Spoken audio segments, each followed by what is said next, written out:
Mesdames et messieurs, bonjour, bonsoir, bienvenue à votre émission sur la chaîne RL, le sursaut citoyen. Je me permets quand même de saluer toute l'équipe de RL. Je reçois aujourd'hui un honorable, donc un député, l'honorable Moussa Khalidi, qui est vraiment un ingénieur, génie rural. Mais Moussa, c'est extrêmement important le génie rural. Et donc, on vous remercie pour avoir accepté de faire le déplacement ici, à l'invitation de la Convention nationale des juristes du Mali, en partenariat avec la chaîne RL. La Convention des juristes du Mali, sous forme de rappel, est une organisation créée il y a 20 ans, avec pour mission l'information des citoyens maliens sur les droits et devoirs, la promotion de la citoyenneté, la gouvernance vertueuse, qui est expert en décentralisation. C'est ce travail que nous avons. On est parti du constat qu'en réalité, après les événements de 91, une grande partie de notre population, donc les Maliens, n'ont pas compris ce que c'est que la démocratie. Pour certains, la démocratie veut dire ce que tu veux, tu fais. Tu ne respectes plus le papa, les grands frères et les grandes sœurs. Au niveau du service, le chef, on ne le respecte pas. Donc tu fais ce que tu veux. Et la Convention a tiré sur la sonnette d'alarme pour dire, faisons attention. Tant que nous n'avons pas suffisamment de citoyens formés et bien informés, la démocratie ne deviendra pas une réalité. C'est pour cela que l'organisation est créée et c'est pour cela aujourd'hui les Maliens et les Maliennes nous contactent quand ils sont confrontés à des questions juridiques, dans tous les domaines. Donc, une fois de plus, honorable, merci. Sissao, donc c'est bien Moussa Sissao aussi. Merci pour avoir accepté ce déplacement. Je le répète 2 fois parce que c'est important pour nous. Parce que souvent, ouais, il y a des personnes, on ne se rappelait pas un peu d'intervenir par devant les médias, surtout cette chaîne RL qui est vue, écoutée à travers le monde entier. Honorable, vous avez été élu aux élections de 2020. C'était Ibrahim Boubacar Keïta qui était au pouvoir. Est-ce que vous pouvez me dire un peu comment les choses sont passées? D'abord, vous, votre élection, et quelques temps après, qu'on vous dise que Aoué Barabla, comme les Bambara le disent, vous avez laissé le travail. Oui. Voilà, vous avez la parole. Ok, merci. Donc, avant de rentrer dans le vif du sujet, et je tiens une fois de plus aussi à remercier la chaîne RL pour l'invitation et surtout pour cette émission qu'ils nous ont accordée pour pouvoir parler vraiment de la vie de la nation. Et effectivement, comme pour revenir à votre question, en 2020, après le dialogue national inclusif, je crois que tous les Maliens étaient d'accord d'organiser les élections législatives parce que l'Assemblée qui était là, il y avait déjà une première prolongation, une deuxième prolongation, il fallait vraiment mettre fin à leur mandat. On est parti pour les élections, certes avec le contexte du pays.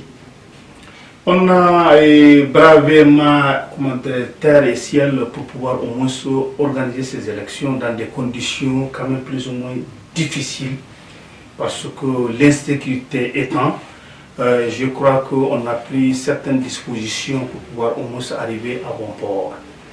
Vous avez demandé chez moi à dire comment c'était passé. C'était pas du tout facile parce que c'est un cercle qui est déjà au nord alors que le nord était embrasé depuis 2012 et qu'en 2020 on organise ces élections, c'est les mêmes problèmes qui persistaient. Mais ceci étant, on a pu l'organiser sur une partie des communes du cercle. Et sur 13 communes que nous avons pu quand même organiser les élections sur les 10 communes. Donc ça veut dire déjà il y a l'insécurité qui était là avec l'ensemble des difficultés et qui étaient sur le terrain.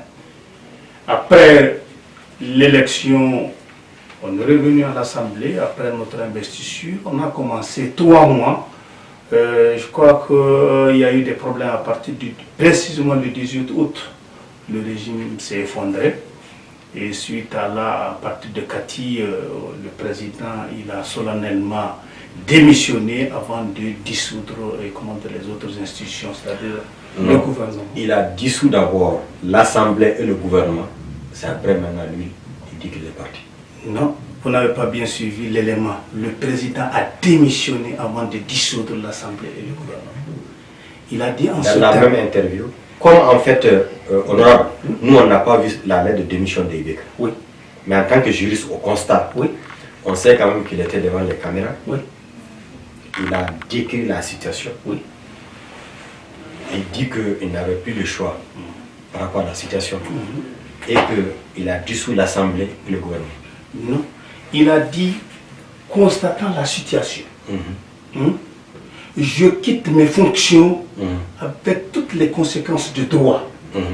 Après, il a dit, je dissous l'Assemblée et le gouvernement. Les conséquences de droit. Les conséquences de droit, nous, en tant que, c'est pas un citoyen simple, quand un président dit je quitte mes fonctions avec toutes les conséquences de droit, dès l'instant où c'est prononcé, on pense que le président il n'est plus habilité à prendre aucune décision au nom de la République du Mali. Ça aurait été qu'il avait dissous l'Assemblée, le gouvernement, avant de quitter ses fonctions, on peut comprendre. Mais quand on regarde, et je suis... Mais est-ce que vous avez pris connaissance du contenu de la lettre de démission de Ibeka? Non. Malheureusement... En droit, quand on dit les conséquences de droit, c'est dans tous les sens, quoi. Merci. Donc, ça veut dire en termes de prérogatives. Toutes ces prérogatives. Et dans ces prérogatives-là, il y a le pouvoir pour lui dissoudre l'Assemblée, de dissoudre le gouvernement, de faire tout lui-même de partir.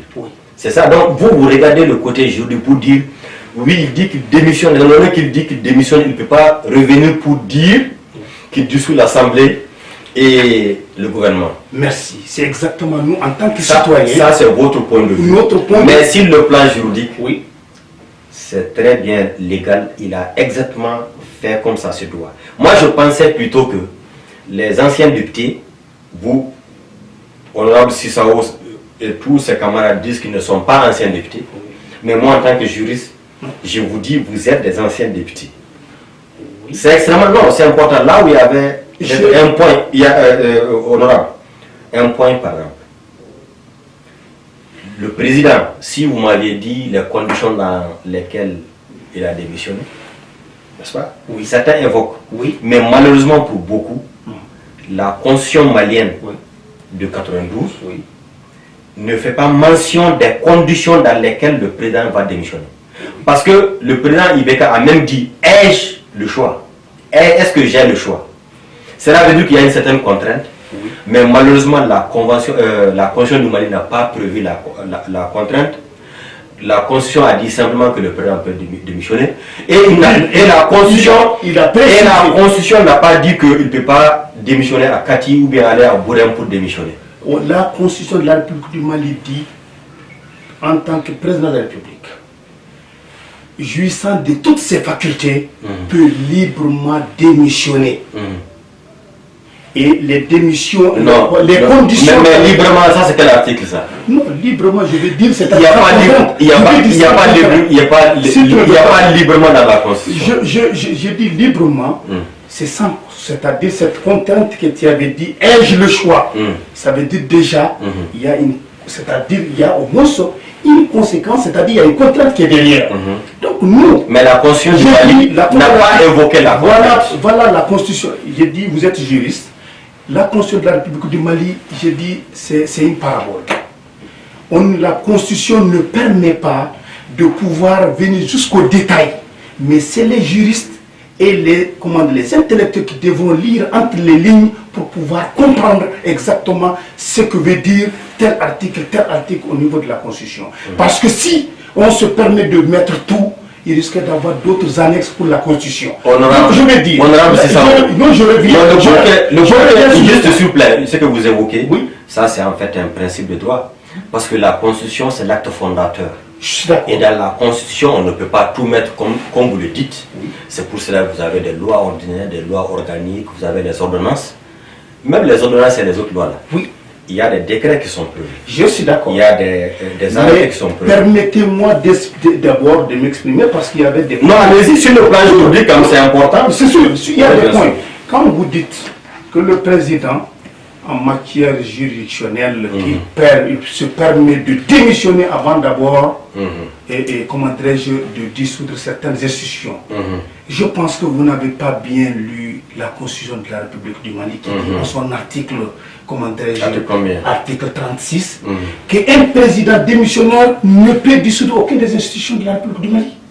C'est pas moi qui le dis, c'est pas moi qui le rédige. Tu dis l'article 36 de la Constitution de la République du Mali. Donc un président démissionnaire. On dit un président démissionnaire ne peut dissoudre aucune des institutions de la République suivant les 8 Mais si ça, oui. Ça, je pense que la Constitution, Dieu merci, nous avons pris connaissance du contenu de la Constitution. Oui. Mais parce que vous voulez, il y a une certaine confusion qu'il faut éviter, quoi. Tout ce qui s'est passé ce jour-là, ça s'est passé en un seul lieu et pratiquement au même moment.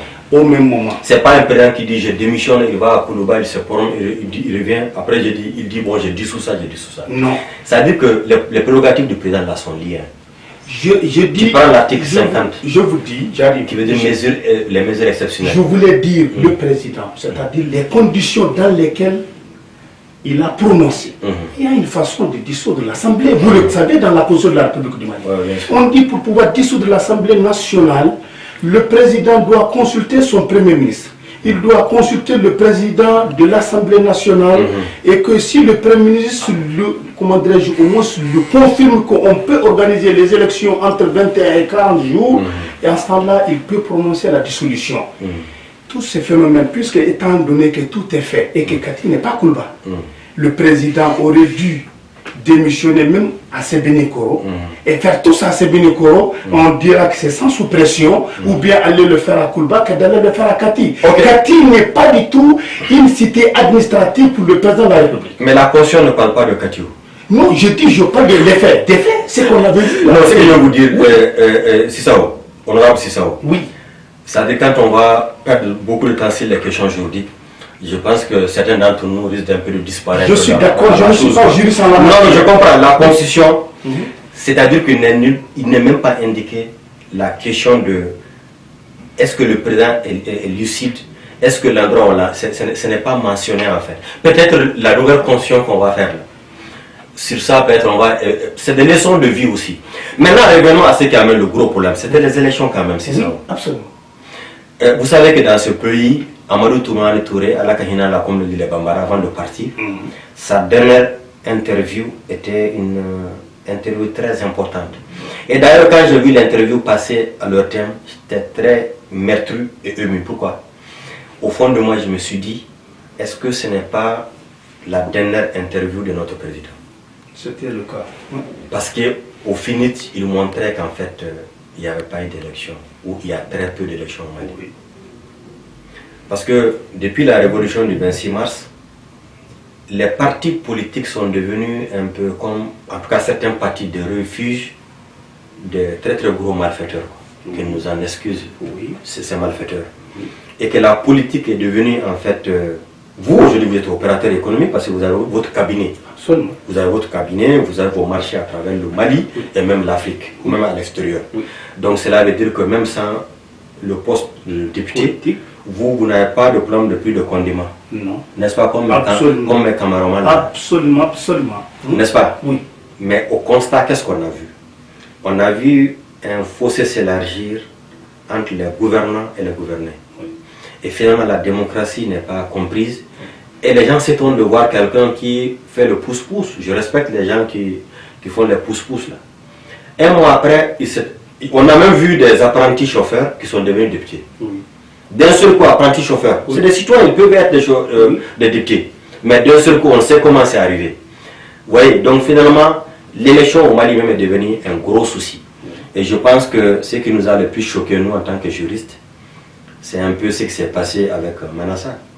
Parce que Manassa, c'est un juriste de très haut niveau. Mais malheureusement, les régimes jouent sur les magistrats pour mélanger les choses, quoi.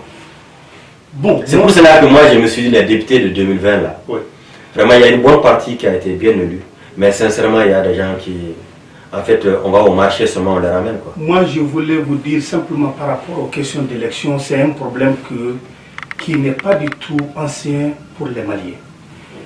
Et vous l'avez dit, hein, Alpha Omar Konaré pendant son mandat, il a décidé, parce qu'on avait vu des torts, on avait vu au moins, je vais dire, des insuffisances sur la loi électorale, des insuffisances au niveau même de la Constitution. Alpha a tenté de revoir les documents. C'est les mêmes politiciens qui se sont interposés.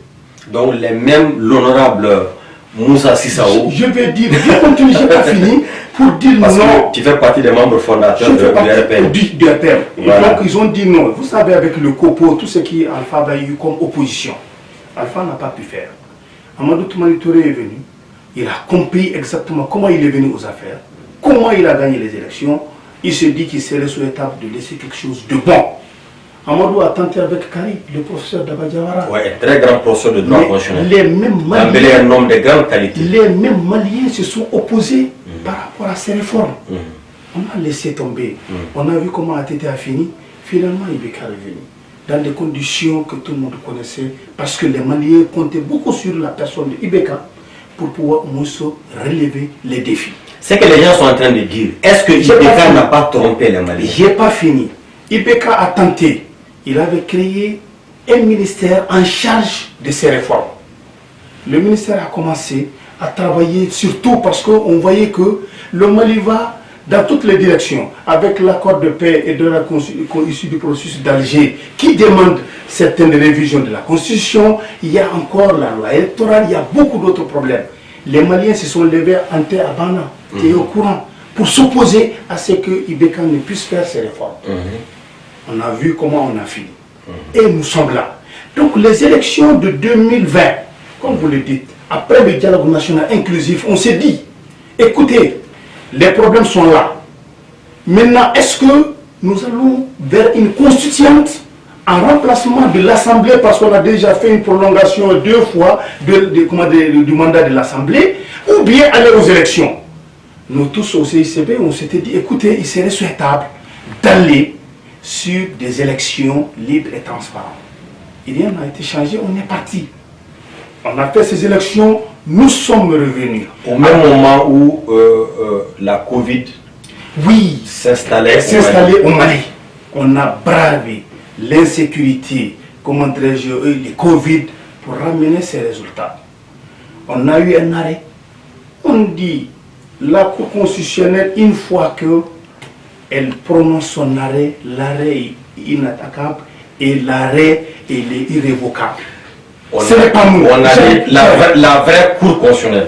Je dis, parce que cette Cour constitutionnelle là. Je suis désolé, en tant que juriste, je crois que la personne qui est à la tête de l'institution ne doit pas influencer sur la qualité de l'institution ou bien des fonctions de l'institution.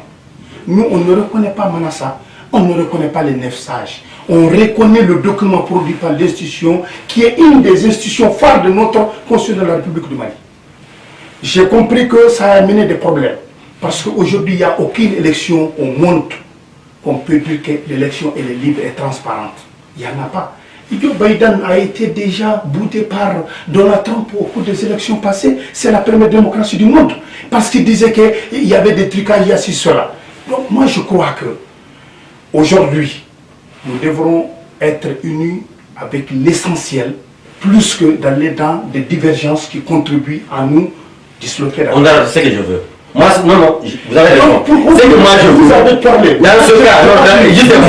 S'il te plaît, juste un mot. Ces élections, je vais finir, je vais accompagner. Allez-y. Vous avez dit, est-ce que ces élections sont parce qu'on reconnaît pour d'autres, on ne reconnaît pas pour d'autres? Moi, je dirais non. Je dis, en matière de... Tu es un très bon juge, un très bon juriste. Tu comprends très bien. En matière de... Je vais dire... C'est-à-dire que nous, on lit les textes là. Je dis... Et puis on essaie de conformer un peu les gens. Je dis simplement qu'en Il y a matière de justice... À la Cour constitutionnelle, il y avait parmi les meilleurs magistrats. Je voulais dire, en matière de justice, on ne peut pas sanctionner 2 fois. On avait critiqué la Cour constitutionnelle par rapport à son arrêt. On a sanctionné la Cour constitutionnelle par rapport à son arrêt. Et écoute, ces fameux députés qui sont sur la liste de l'arrêt de la Cour ne devront pas subir encore d'autres sanctions. Parce que ça fait 2 fois. Soit on dit à la Cour, revenez sur votre arrêt.